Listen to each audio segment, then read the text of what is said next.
I talked about this the other day. The whole Gaddafi, Libya, Benghazi, Hillary Clinton, all that. You have a quick take on that? Look what we did to Iraq. Look what we did to Libya. Libya, the most successful country in all of Africa. The guy created the eighth wonder of the world with the way how he delivered water and turned deserts into farmland. And everybody had a house and everybody had education and healthcare.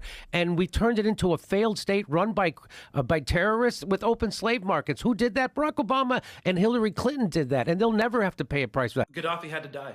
He had to die because he was trying to de-dollarize and break U.S. hegemony in North Africa. Got it. With the dinar, backing it with gold, bring together the Pan-African countries, have their own currency, get off of the petrodollar and stop relying on that. Yeah, I feel that same way. Because, and he tried to do it before BRICS was doing it. Like he was, we can't overthrow China, Russia, India, Brazil for trying to de-dollarize.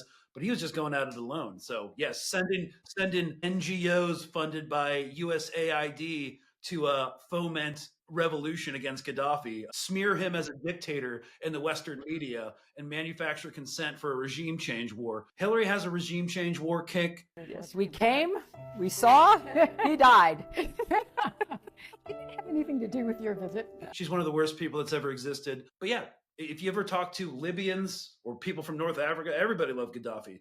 Like no one considered him to be a dictator. Yeah.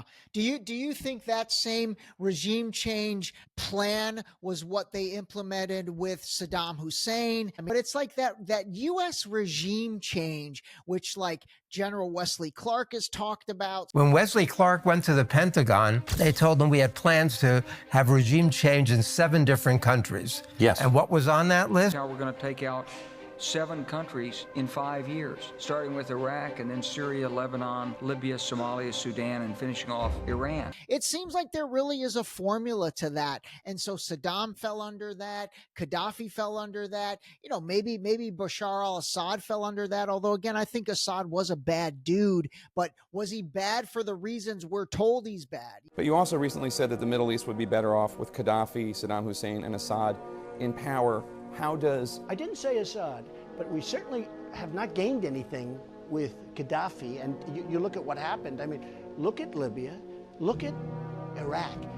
So Saddam, yeah, I mean, he never should have been overthrown. Like we wouldn't have the Islamic State. We wouldn't have this completely destabilized Middle East.